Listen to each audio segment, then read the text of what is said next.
This is your GMA Regional TV. Buong puso para sa Pilipino. Mga balitang angay at angan sa One Mindanao. Tungod sa napasagdang nilungag, napulo kabalay, naugdaw sa Cagayan de Oro City. Pipila ka residente sa usa ka barangay sa General Santos City, nalisang sa nasiplatang buaya. Duha ka pansyon sa Kibaway Bukidnon, gibungkag. Tuway-tuway sa minatay, gikawat. Ito ang GMA Regional TV One Mindanao. Mayong hapon Mindanao, kini ang GMA Regional TV One Mindanao. Hatod namo ang pinakadagog pinakauling balita sa Mindanao. Ako si Sara Hilomen Velasco, live gikan dinhi sa GMA Davao Complex. Cyril Chavez, live gikan dinhi sa GMA Cagayan de Oro Station. Gilamoy sa kalayo ang 12 kabalay sa Barangay Lapasan sa Cagayan de Oro City. Nabiyaan nga nilungag ang gitudlong hinungdan sa sunog. Ang detalye sa report ni James Paulo Yap. Nagdilaab ka kalayo og itom nga aso. Kini ang mibulabog sa mga residente sa Lapas 2, Barangay Lapasan sa Cagayan de Oro City, pasado alas 12 sa udto adlong Martes. Dikit-dikit o gama lang sa light materials ang mga balay sa lugar. Busa paspas nga mikaila pang kalayo sa mga kasikbit nga balay. Gilayong gisaka sa ikaduhang alarma ang sunog, apan naglisod paghihapon ng kabumbiruhan, busa gisaka pa kini sa ikatulong alarma. Ang challenge dire is ang piot na lugar and ang access gyud namo. Initially man god pag abot sa among first responder sir, lisod kayo ang access dire sa lugar. Subay sa investigasyon sa BFP, nagsugod ang kalayo sa dos andana nga panimalay sa pamilyang dimisilyo, diin gituuhang adunay nabiyaan nga giluto sulod sa ilang balay. Damay sab ang laing 11 ka mga balay, diin unom ang totally damaged ug unom ang partially damaged. Mikabat sab kuno sa 450,000 pesos ang damyo sa sunog. Nag-start ni siya sa second floor. No, allegedly nagsugod kini sugod sa nang nilungag, no? Sa may naglungag ang sa kusina abuhan pero LPG ang ilang gigamit sa pag. Dili moubos sa 20 ka pamilya ang naapektuhan sa maong sunog kaysa temporaryong gihikling sa Sentro Colambog Covered Court. Nahatagan na sab og paunang tabang sa barangay ang mga nasunugan. Kini namatod pa ang ikatulong insidente sa sunog sa among lugar sulod lang karong tuiga. Atong panawagan sa tanang kaigsonan nung dili lamang sa safety kundi ang kanunay gayud nga paglantaw sa atong puloy-anan, dili nato kumpiyansaan ang mga kabataan kay matud pa sa sunog hinungdan bata nga nagluto sa ikaduhang andana sa ilang puloy-anan. Kauban si Roland Cañas sa kamera. Ako si James Paulo Yap para sa One Mindanao. Gironda sa motoridad ang usa ka quarrying site sa Barangay Catalunan Grande sa Davao City nga illegal nga naga-operate. Atong saro ng detalye niini sa live report ni Argil Relator. Argil.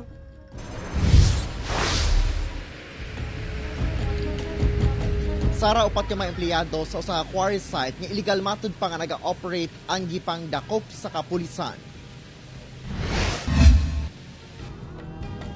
Kung gikan sa gawas, dili maklaro ang mga aktibidad sa sulod ni ining luna nga gikuralan og scene sa Saavedra Relocation, Barangay Catalunan Grande, Davao City.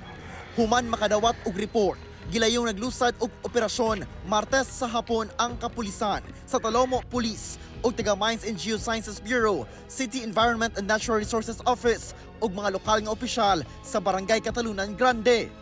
Din hinasayran nga gihimo matud pa nga quarry site ang maong lugar. Makita nga tataw nagayod kahabog ang parte sa bukid nga nakubkub na sa mga heavy equipment. Gani makita sab nga daw nahati na kini nga parte sa bukid apan dili lamang kana sanit dinhi sa ubos, makita sab nato ang mga dagko kaayo nga mga kinalot, no, ug makita na nato ang mga balas nga kinalot sab nila. Doon na say mga bangag-bangag na dinhi sa ubos. Sumala sa hingtungdang ahensya sa gobyerno, illegal kini nga mga mining ug quarrying activities. Sanglit wala kini pagtugot ingon man napakita nga mga permit ug kaukulang dokumento ang naga-operate dinhi.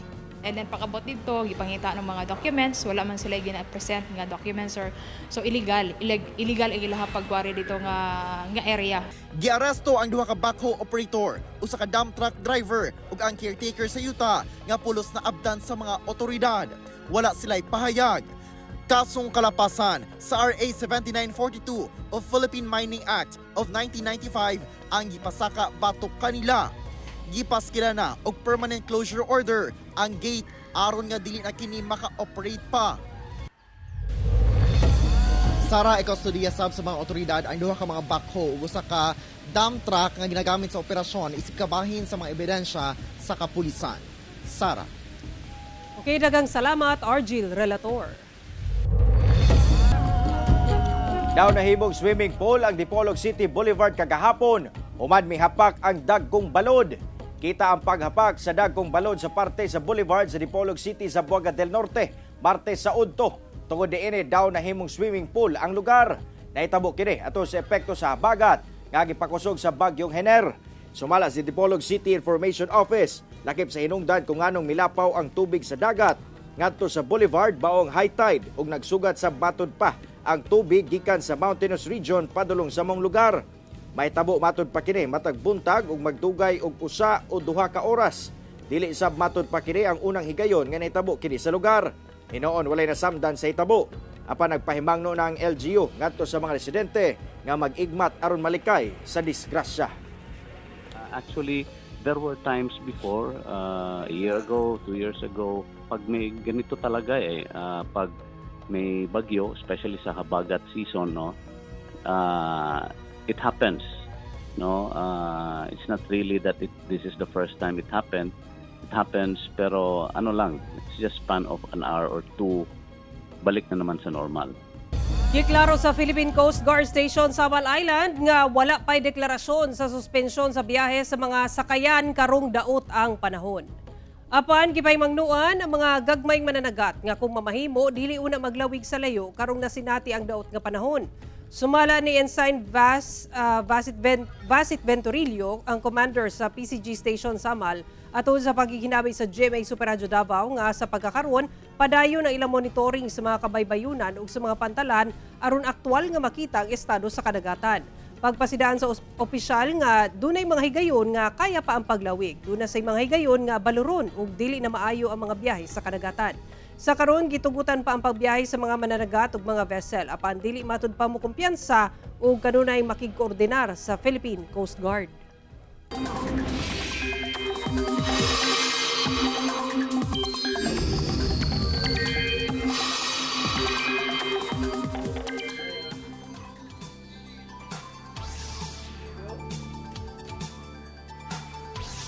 Migawas na sa Philippine Area of Responsibility ang bagyong Hener kagabi samtang pagawasay na sab ang bagyong Helen karong gabi. Ulahing nasiplatan ang bagyong Helen sa gilayong 1,060 kilometers east-northeast sa extreme northern Luzon.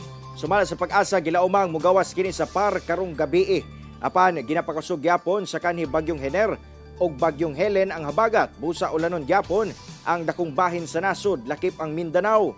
Base sa datos sa Metro Weather, dunay mga pag-ulan sa Caraga ug Suksargen. Busa magbantay gyapon sa mga posibleng pagbaha o landslide. Samtang kung maayo ang panahon, makita karong gabi ang gitawag nga Peregrine full moon o mas nailhan nga super moon o sa ka-astronomical phenomenon kung asa pinakaduol ang moon sa Earth. Ang super moon mas dako og 7% ug mas 15% nga hayag itandi sa regular nga full moon. Ipaabot nga makita kini sugod alas 6:08 karong gabi hangtod alas 5:36 ugma sa buntag. Duha ka pansyon sa hilit nga sementeryo sa lungsod sa Kibawi sa Bukidnon ang gibungkag sa giingong kawatan. Punteriya sa kawatan ang bukog sa tuhod o tuway-tuway sa minatay.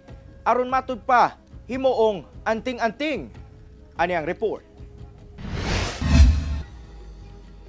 Ano to ay Jesus.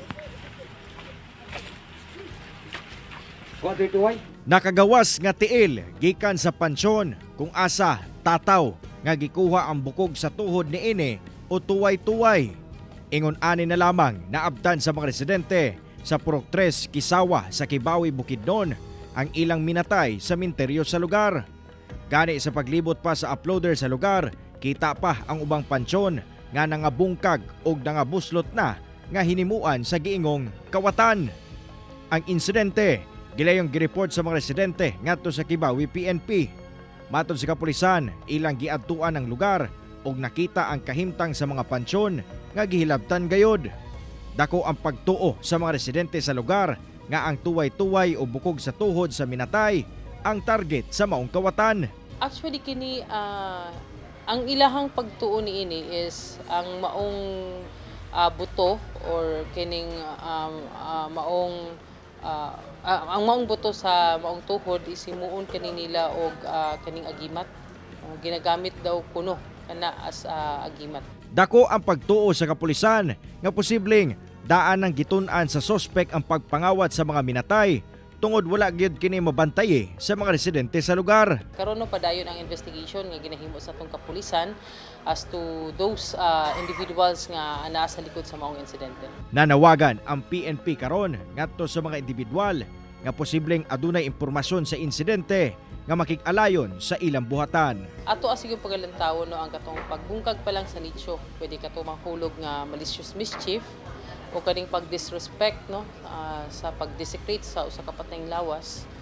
Pwede ka na mahulog sa kaning sa civil code nato sa 309 nga as civil damage. Kauban si Jaybert Pairat sa kamera. Ako si Cyril Chavez para sa One Mindanao. Ito ang GMA Regional TV 1 Mindanao. Nalisang ang pipila ka mga residente sa usa ka barangay sa General Santos City dihang nasiblatan ang usa ka matud pa buaya sa lugar. Atong sano ng detalye niini sa live report ni Efren Mamak. Efren.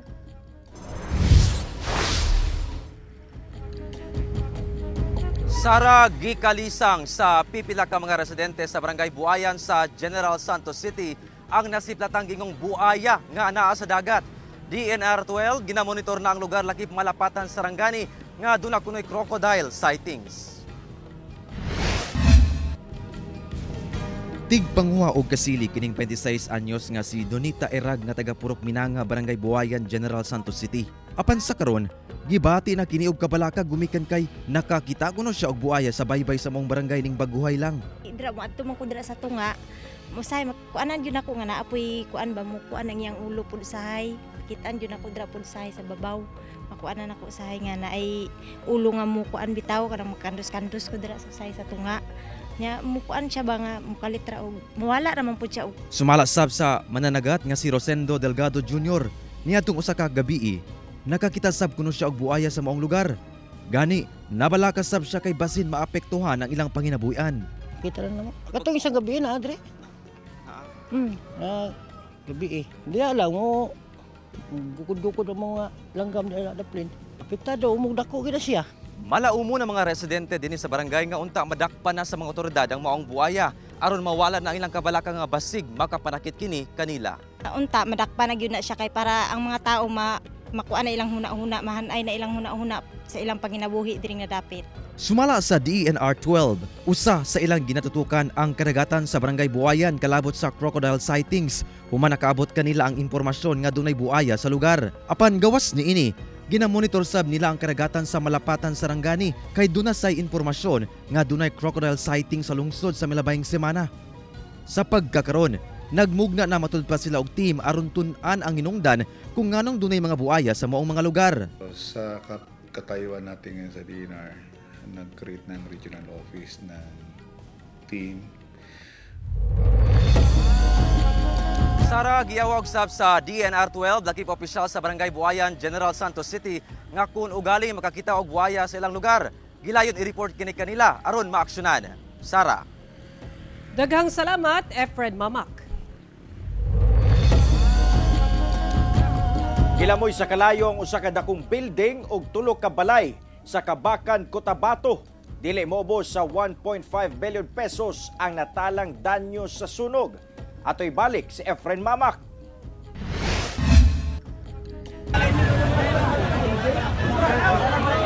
Nagdilaab nga kalayo ang milamoy niining usa ka dakong building sa Bay Matabay Plaang Avenue kun USM Avenue sa Barangay Poblasyon, Kabakan, Cotabato Province mag alas 3 sa hapon adlaw Martes.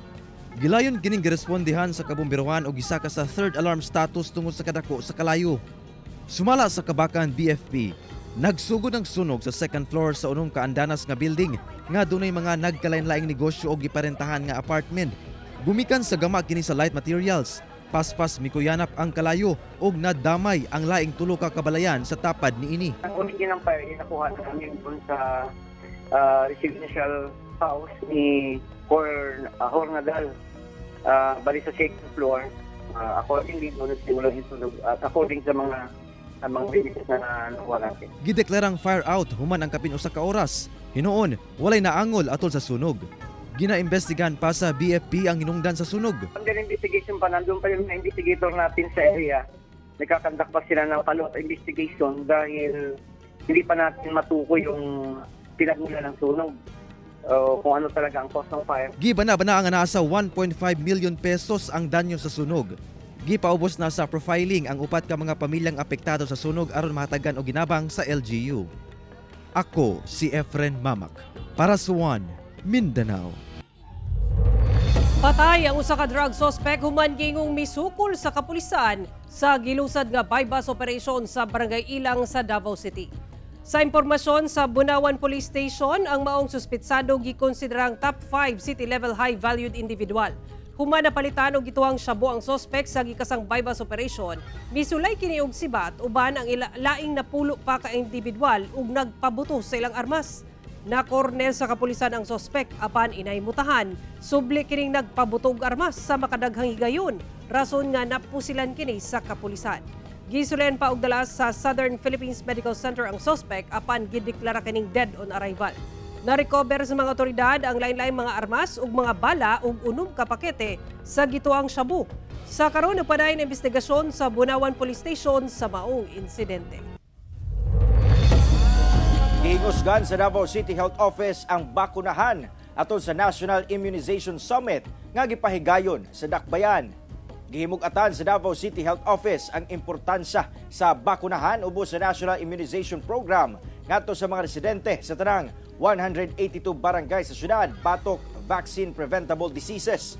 Buot sa buhatan nga makunhuran ang morbidity o mortality rates nga mo'y sentro nga gituki atol sa National Immunization Summit nga gipahigayon sa Davao City.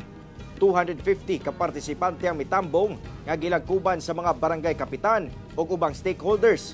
Target sa CHO nga mapaubsan og 50% ang zero-dose children sa tuig 2025 samtang kabuton ang 90% nga fully immunized child coverage sa susamang tuig. Pipila ka lugar sa Davao City ang makasinati og 7 hangtod 13 ka oras nga walay aga sa tubig karong Biyernes ug Sabado. Gianunsyo sa Davao City Water District ang 7 hangtod 13 ka oras nga water service interruption karong Biyernes ug Sabado. Sa impormasyon sa buhatan karong Biyernes September 20, gikan alas 9 sa buntag hangtod alas 10 sa gabii, mawad-an og tubig ang pipila ka bahin sa buhangin, partikular na sa Sandawa Village ug Spring Valley Subdivision. Samtang sa Sabado, September 21, gikan alas 9 sa buntag hangtod alas 4 sa hapon, makasinati og hinay ngadto sa walay agas ang pipila ka bahin sa Balyok ug sa Dumoy sa Turil. Kini alang sa pagmuntar og mga bag-ong tubo aron mapalambo ang supply sa tubig sa maong mga lugar. Mga driver ug operator sa mga bao-bao sa Upol Misamis Oriental ang gikalipay ang gipahigayong sa gunsong rollback sa presyo sa mga produktong petrolyo. Mga pasahero nang hinaot nga unta maubsan sab ang presyo sa plitihan. Ang detalye sa report ni James Paulo Yap. Pipila na ka mga kumpanya sa lana ang nagpahigayon og price rollback sugod karong adlaw. Piso matag litro sa gasolina, piso og 30 centavos matag litro sa diesel, ug piso og 65 centavos sab matag litro sa kerosene. Mugawas nga anaa na lang sa kapin 54 pesos ang matag litro sa gasolina sa pipila ka mga gas station sa Upol, Misamis Oriental. Butang nga gikalipay sa mga bao-bao driver ug operator sa lungsod. Ang driver nga si Adriano Ibal mokonsumo kuno og kapin 6 ka litro sa gasolina matag adlaw. busad akong tabang kuno ang rollback sa presyo sa petrolyo. Makakonsabong kan yapon pag inabuhi nga magamay ang gasolina. Pero makatabang yapon. Hinuon gikalipay sab sa pipila ka mga pasahero sa upol ang pag-ubos sa presyo sa mga produktong petrolyo. Apan mihirit sab sila nga unta lakip ang plitihan muubos sab. Kung pahinaot nga unta na mo usos man ang gasolina, ilang po rin tapong usos ang plitihan. Para po rin makatipid. Sumala sa mga driver o operator nga kung magpadayon pa ang pag-ubos sa presyo sa petrolyo, mamahimo man kuno nilang sabutan nga ipaubusab ang plitihan. Depende ra sa akong presidente, sir. O kaya di man po niya buot-buot og paubos kay ang presidente man may kuandin ko association. Kauban si Makoy Sempron sa kamera. Ako si James Paulo Yap para sa One Mindanao. Padayon ang pagsiguro sa PhilHealth o Department of Health nga makabot sa mga Pilipino ang dekalidad ug abot kaya nga serbisyong panglawas ubos sa Universal Healthcare Act. Ani report ni Argil Relator. Nagtagbo ang stakeholders ug partners sa PhilHealth ug DOH sa gipahigayon nga PhilHealth Pulse o Promoting Universal Healthcare kun UHC through linkages, synergy and engagement sa Davao City.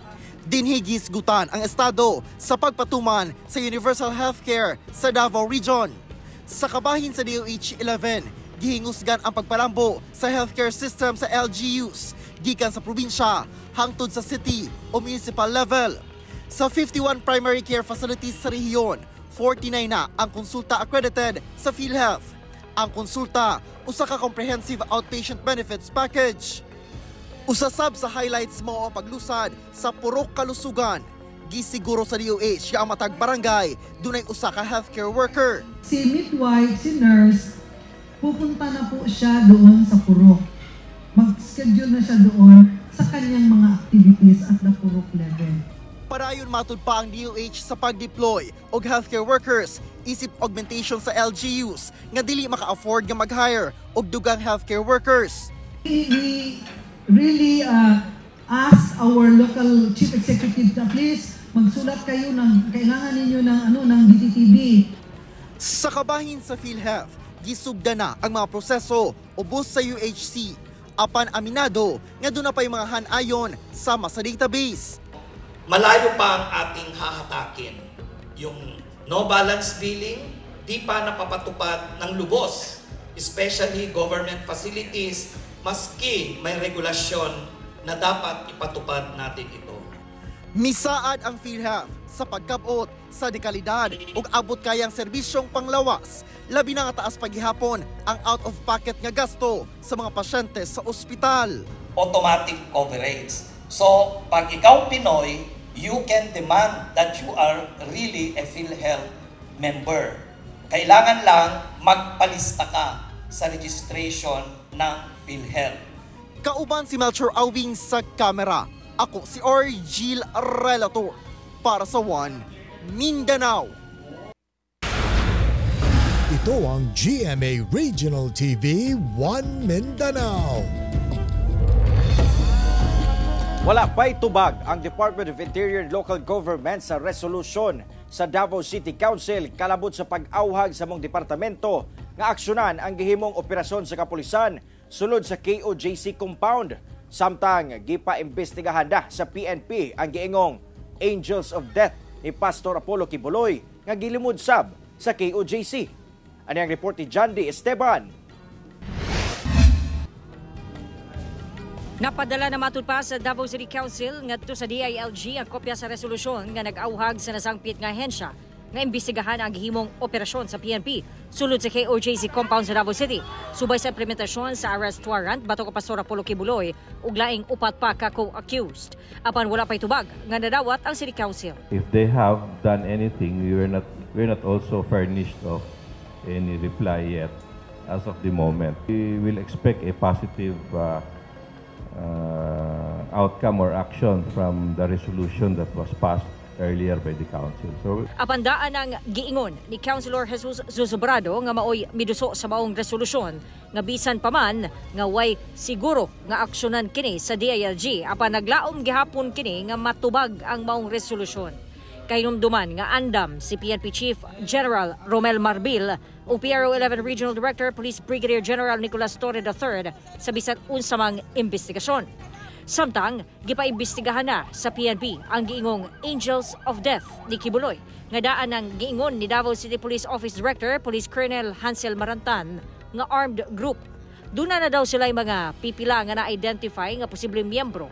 Ginasuta pa nila kung doon na ba'y mga gipanag-iyahan nga armas o kung doon naman ilaha matupang ipa-revoke ang lisensya ni ini. Yung possible rescue operation na po pwede po nating gawin dahil nga according dito sa mga biktima na nakaalis na ay marami pa silang mga kaibigan doon at mga nakasama nila doon sa ordeal nila na nandun pa sa loob at natatakot. So we are now actively coordinating po sa concerned na agencies, particularly the DSWD po. Pasakansab daw sa PNP o kaso ang mga matud pa nagtago kang Kibuloy. May mga identified po na mga KOJC mga officers po at kasama ni siguro yung mga legal representatives po niya who were very vocal from the start na wala po doon sa loob si Pastor Kibuloy, but alam natin na nakita po at na-corner po doon sa loob. Antayin po natin, ma'am, yung final po, nagpa-file po ng kaso para malinaw po kung sino-sino at ilan po yung masasampahan ng kaso, but definitely po ay magsasampa po tayo ng kaso in the coming days po. Pero sumala sa Chief Legal Counsel sa KOJC nga si Attorney Israelito Torion, wala matupay kamatuuran ang mga akusasyon batok sa pastor ug siya magpabiling inosente hangtod sa mahukman sa korte nga guilty. Gitawag niya ang mga akusasyon sa mga biktima nga political attack ug malisyosong propaganda. Gipanghimakag-usab ni Attorney Torion ang giingong Angels of Death sa KOJC pangpangdaot ra daw kini sa tumong nga bulingan ang kongregasyon. Kauban si Jojo Solarte sa kamera, ko si Janty Esteban para sa One Mindanao. Usa ka makasaysayanong kadaugan ang nakabot sa EAC Generals dihang gipildi ang San Beda Red Lions sa NCAA Season 100. Samtang white tatsa ang Binil Blazers human gipildi ang Perpetual Altas. Ilabihan ang kalipay sa EAC General suman midaog batok sa San Beda Red Lions sa NCAA Season 100 kagahapon kay kini ang unang higayon nga napildi nila ang Red Lions sukan sila miapil sa NCAA ni atong 2009. Nagpaulan og puntos ang newcomer nga si Harvey Pagsanhan sa iyang 14 points ug 7 rebounds. Busag gikan pagsugod hangtod third quarter, way undang ang General sa pagpuntos hangtod makadaog sa score nga 68-55. Samtang wapay tatsa ang Binil Blazers human gipildi ang Perpetual Alta sa dula kaganina. Gani gibungkag niini ang dula sa Alta sa score nga 78-51 sa pagpanguna ni Justin Sanchez nga mihatag og 13 points ug 8 rebounds. Hinungdan nga 4-0 na ang standing sa Blazers alang sa Season 100.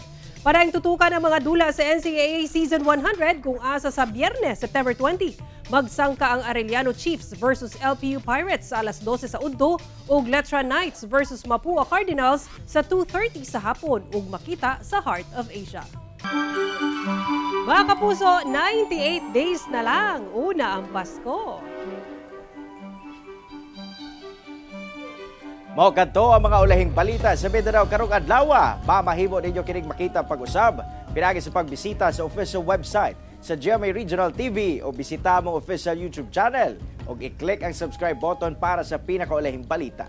Daghang salamat sa atong mga kapuso sa Mindanao nga nagalantaw kanamong sa atong mga kapuso abroad. Padayon lang sa pagtutok sa mga lokal nga balita matag adlaw tungod sa GMA Regional TV. Local News Matters. Kami ang GMA Regional TV 1 Mindanao, tibok persa para sa mas da komisyon ug mas halapad nga pagserbisyo sa nasod.